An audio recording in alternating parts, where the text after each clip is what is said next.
अस्सलाम वालेकुम नाजरीन, मैं हूं जावेद बागिट। नाजरीन, आज हम प्रॉपर्टी से मुतल्लिक बात करेंगे कि घर बनाना हर शहरी का ख्वाब होता है। किसी भी इदारे से रिटायर होने के बाद या किसी भी कारोबार से वाबस्ता जो शख्सियत होती है, उसकी पहली कोशिश होती है कि वो अपना घर बनाए और ऐसी जगह पे घर बनाए जहाँ पे उसके लिए तमाम सहूलतें मुयस्सर हों। लेकिन आज के इस दौर में घर बनाने की आड़ में ऐसे ऐसे लोग आ गए हैं, ऐसी ऐसी कंपनीज़ आ गई हैं और ऐसे ऐसे प्रॉपर्टी माफियाज़ आ गए हैं जो सिर्फ ख्वाब दिखाते हैं। ख्वाब दिखाने के बाद रफू चक्कर हो जाते हैं, पैसे इकट्ठे करते हैं और रफू चक्कर हो जाते हैं। और वो ख्वाब ये दिखाते हैं कि बहुत कम कीमत पे आपको घर दे रहे हैं, लोकेशन का बताएंगे, एयरपोर्ट के करीब है, सी पैक के करीब है, मोटरवे के करीब है। तो वो जगह वो होती हैं जो उनकी अपनी होती भी नहीं है। इस हवाले से मैंने बहुत सारे प्रोग्राम पहले भी कर चुका हूँ, बहुत सारी ऐसी सोसाइटीज़ को जो है एक्सपोज़ कर चुका हूँ कि जो सोसाइटी सिर्फ ख्वाब दिखाती हैं और लोगों को घर नहीं देते हैं, बल्कि ख्वाब की आड़ में उनको जमा पूंजी से महरूम कर जाते हैं और उसके बाद या तो जेल में जाते हैं या फिर सारी ज़िंदगी कहीं बैरून मुल्क चले जाते हैं। बहुत सारी ऐसी मिसालें मौजूद हैं जो इस तरह के लोग करते हैं। तो आज इसी सिलसिले पे और इसी जो ऐसी बातें हैं या जिस तरह आवाम का ख्वाब होता है, शहरी का ख्वाब होता है कि वो अपना घर बनाए, तो इस हवाले से हमने एक बहुत ही तजर्बाकार प्रॉपर्टी एक्सपर्ट को रिक्वेस्ट की है, तो उनको अपने आज स्टूडियो में दावत दी है। आज हम उनसे बात करेंगे कि वो इससे मुतल्लिक प्रॉपर्टी ख़रीदने से मुतल्लिक, क्योंकि वो इस हवाले से बड़ा वसी तजर्बा रखते हैं। 18 साल से ज़्यादा अरसा से वो रियल इस्टेट से वाबस्ता हैं और लोगों को ये गाइड करते हैं। उनका ये स्लोगन है कि हम घर बसाते हैं, हम लोगों को फंसाते नहीं हैं। तो ये भी बात उनकी हम इंशाल्लाह उनसे पूछेंगे और बताएंगे। तो हमारे साथ मौजूद हैं वसीम राजपूत साहब। वसीम राजपूत साहब, आपका बहुत शुक्रिया हमें टाइम देने का, आपकी बड़ी नवाजिश कि आपने हमारे लिए टाइम निकाला। तो वसीम साहब, आज के इस दौर में ख्वाब की आड़ में शहरी को उसकी जमा पूंजी से महरूम किया जा रहा है। उसको ये बताया जाता है, कहा जाता है कि आपको घर ऐसी लोकेशन पे दे रहे हैं और इंतहाई सस्ता दे रहे हैं, किस्तों पे दे रहे हैं। वो बेचारा अपनी जो पूरी ज़िंदगी की जमा पूंजी होती है वो उनको दे देता है, लेकिन उसके बाद सफ़र करता रहता है, घर नहीं बना पाता। तो आप ऐसे में ऐसी सोसाइटी के हवाले से या इस तरह के जो मुतासरीन हैं उनको क्या आप एडवाइस करेंगे अपने एक्सपीरियंस के पेश नज़र के, उनको क्या करना चाहिए ऐसे हालात में जिस तरह के आजकल इस्लामाबाद में बने हुए हैं? सबसे पहले बहुत बहुत शुक्रिया जावेद साहब, आप ऐसे इश्यूज़ उठाते हैं जो कि समझे कि कौम की वेलफेयर के लिए, लोगों की वेलफेयर के लिए। ऐसे काम बहुत कम लोग करते हैं और इसके लिए मैं आपका अप्रिशिएट करूंगा और आपका बहुत शुक्रिया कि आपने मुझे आज दावत दी इस प्रोग्राम में। सर, ऐसा है कि बेसिकली इस वक्त पाकिस्तान के अंदर बेतहाशा सोसाइटीज़ हैं, बेतहाशा रियल इस्टेट प्रोजेक्ट्स हैं और हर प्रोजेक्ट का एक अपना स्लोगन है, एक अपना तरीका उसको बेचने का। और उसकी वजह से हमारे जो कुछ मासूम लोग, कुछ मासूम शहरी, क्योंकि कहते हैं कि the best investment on earth is earth, ये बहुत अच्छी बात है, लेकिन हमारे कुछ शहरी ऐसे हैं जो लोगों की बातों में आ जाते हैं, सोसाइटीज़ के झांसों में आ जाते हैं कि जी हम आपको इतने का प्लॉट देंगे, इसकी प्राइस ये है, 10 दिन बाद ये हो जाएगी या 6 महीने बाद इसको हम डबल कर देंगे। ऐसा कुछ नहीं है। सबसे पहले जब आप लोग इन्वेस्टमेंट करें तो आपको एक चीज़ देखनी है कि जो कंपनी ये प्रोजेक्ट लॉन्च कर रही है उसकी अपनी क्रेडिबिलिटी क्या है। आया वो लैंड उसके नाम पे है, उसके पास सारे गवर्नमेंट ऑफ पाकिस्तान ने जितने एनओसीज़ इशू करती है वो सारे एनओसीज़ हैं, उसके पास उसका एनओसी नंबर है, क्योंकि हर एक सोसाइटी को एक एनओसी नंबर मिलता है, उस एनओसी नंबर है। फिर उसकी एक वेबसाइट होती है, उस वेबसाइट पर आप जाकर के देखें कि इसका एनओसी लगा हुआ है, इसके डायरेक्टर्स कौन है, इसके पार्टनर्स कौन से हैं, कौन कौन लोग इस बिज़नेस में हैं। देन आप डिसाइड करें कि मुझे इस सोसाइटी में इन्वेस्ट करना है या नहीं करना। फिर site visit very very important. अब आप वसीम साहब, इसमें एक बात आपने की कि आप उनकी वेबसाइट पे जाके देखें, क्योंकि आजकल जो दौर चल रहा है ना वो सारा सोशल मीडिया का दौर चल रहा है। तो वो जो भी इस तरह की सोसाइटी लॉन्च करते हैं वो उनका सोशल मीडिया विंग जो होता है वो बड़ा मजबूत होता है। वो अपनी वेबसाइट पे ऐसी ऐसी चीज़ें देते हैं जिसको देख के बंदे को वैसे ही लगता है कि ये बिल्कुल एक नंबर होंगे। तो क्या आप समझते हैं कि सिर्फ उनकी वेबसाइट को देखना चाहिए या मुतल्लिका इदारे जो एनओसी जारी करते हैं वहाँ पे भी उनको उस हवाले से वेरिफिकेशन चाहिए? सर देखिए, वेरिफिकेशन तो हर स्टेज पे करना बहुत ज़रूरी है, क्योंकि जैसे कि अब आपको पता है रियल एस्टेट को इंडस्ट्री का एक दे दिया गया, दर्जा दे दिया गया ना पाकिस्तान के अंदर। और वैसे भी अगर आप देखें तो दुनिया में पाकिस्तान मेरा ख्याल है वो वाहिद कंट्री है जिसका हर बंदा ही रियल एस्टेट में इन्वॉल्व है। क्योंकि मैं अपने तौर पर यह समझता हूँ एज एन कंसल्टेंट कि हमारा जो पेशा बन गया वो रियल स्टेट बन गया इस वक्त। हाँ, everybody is investing in real estate, और रियल स्टेट का मतलब है कि रियल प्रोडक्ट आपको मिलनी चाहिए। तो इसके लिए सबसे पहले ज़रूरी है कि आप वो साइट विजिट करें। साइट विजिट करने के बाद उन इदारों से कंफर्मेशन लें कि जिन इदारों ने उनको एनओसीज इशूज़ किए हैं, क्योंकि हर एक इदारे के पास अगर उसके पास होगी तो उसके पास कंप्लीट एक फ़ाइल होगी जिसमें उसके पास तमाम इदारों के एनओसीज होंगे। वो अपनी आप तसल्ली करने के बाद उसको ट्रांजेक्शन्स करें, और कोशिश करें जो भी ट्रांजेक्शन हो वो कंपनी के नाम पे हो, थ्रू बैंक हो। कम से कम आप कैश, क्योंकि जब आप किसी को कैश दे देते हैं you don't have any record, तो आपके पास हर चीज़ का रिकॉर्ड होना चाहिए कि मैंने ये ट्रांजैक्शन इस डेट को की, मैंने ये चेक इस कंपनी के नाम पे दिया। और कोशिश करें जो लैंड हो वो कंपनी के नाम पे हो, इंडिविजुअल के नाम पे ना हो। कंपनी के नाम पे लैंड होने का मतलब यह है कि जो लैंड है वो एक प्राइवेट लिमिटेड कंपनी के नाम पे है। आप जो चेक लिख रहे हैं, सपोज ABC प्राइवेट लिमिटेड के नाम पे आपने चेक लिखा, वो रजिस्टर्ड है, वो एक प्राइवेट लिमिटेड कंपनी है। उसको एक आपका फर्स्ट चेक ये हो जाएगा कि वो एक प्राइवेट लिमिटेड कंपनी है। सेकंड चेक ये है कि वो कंपनी ओन करती है उस लैंड को। सपोज वो पीस ऑफ लैंड 50,000 कनाल है या 5,000 कनाल है, वो भी आपको पता चल जाएगा क्योंकि वो रजिस्टर्ड होगा।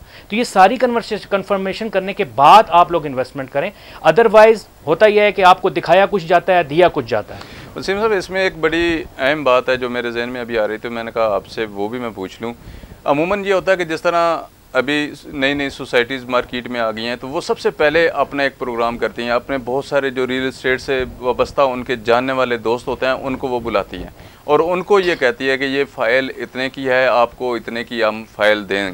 तो वो सैकड़ों फाइलें एक ही डीलर को वो देने की कोशिश करती हैं और वो डीलर वो फाइलें ले लेता है। आगे वो डीलर जो है, जो प्रॉपर्टी से वाबस्ता है, वो आगे अपने लोगों को वो फाइल्स वगैरह देता है। तो इसमें सबसे बड़ा जो इशू ये आ रहा है कि ये जो लालच का अंसर है, ज़ाहिर बात है डीलर जो सोसाइटी वाला है उसने डीलर को लालच दिया, डीलर ने आगे आवाम को लालच देना है, वो आवाम को लालच दे के ज़ाहिर बात है वो अपनी जो प्रोडक्ट है वो सेल करेगा, आपको इससे इतना बेनिफिट होगा। तो ये जो इस तरह की चीज़ें हैं, इस पे आप क्या कहते हैं?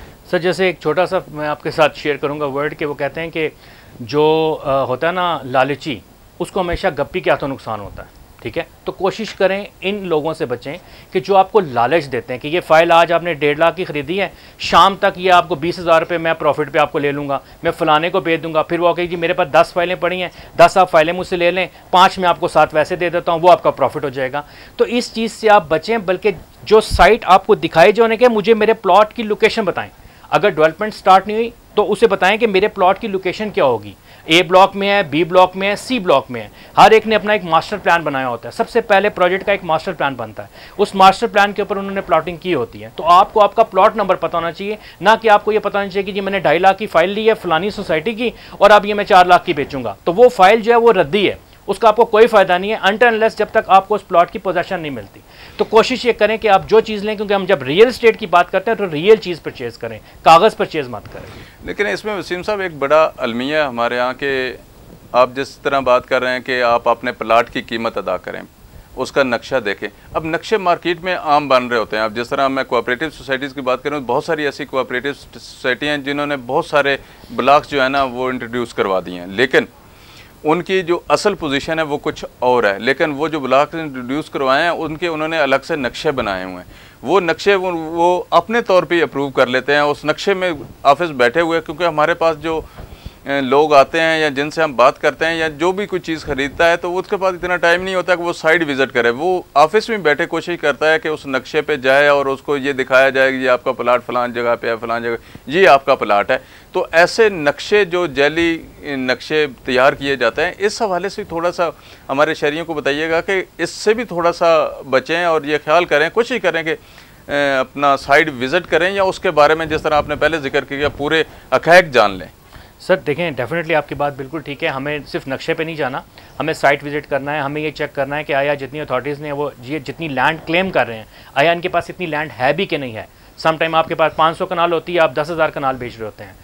तो होना ये चाहिए कि, और इसके लिए मेरी एक गुजारिश है अपने उन इदारों से भी कि वो इनको भी इनका ताक़ुब करें, इन लोगों का जो आपके शहरियों को बहला फुसला करके इन जाली नक्शों के ऊपर चीज़ बेचते हैं, इनको रेक्टिफाई करें। बेशक न्यूज़पेपर के थ्रू करें, मीडिया पे आकर करें कि दीज आर द सोसाइटीज़ जो कि रियल नहीं हैं, आप प्लीज़ इनमें इन्वेस्टमेंट न करें। ये भी हमारा एक फ़र्ज़ बनता है कि हम अपने लोगों को अवेयर करें, अवेयरनेस दें, उन लोगों को दें जो बेचारे मासूम हैं, जिन्होंने ज़िंदगी भर की जो उनकी पूंजी है वो इस प्लॉट में या इस मकान में या इस दुकान में लगाना चाहते हैं। तो हम उन्हें एजुकेट करें। बेसिकली हमारे मुल्क के अंदर हमें चाहिए कि हमें, क्योंकि रियल स्टेट हम सब लोग रियल एस्टेट में इन्वेस्टमेंट करते हैं और हमारी कोशिश होती है कि हम रातों रात अमीर हो जाएं।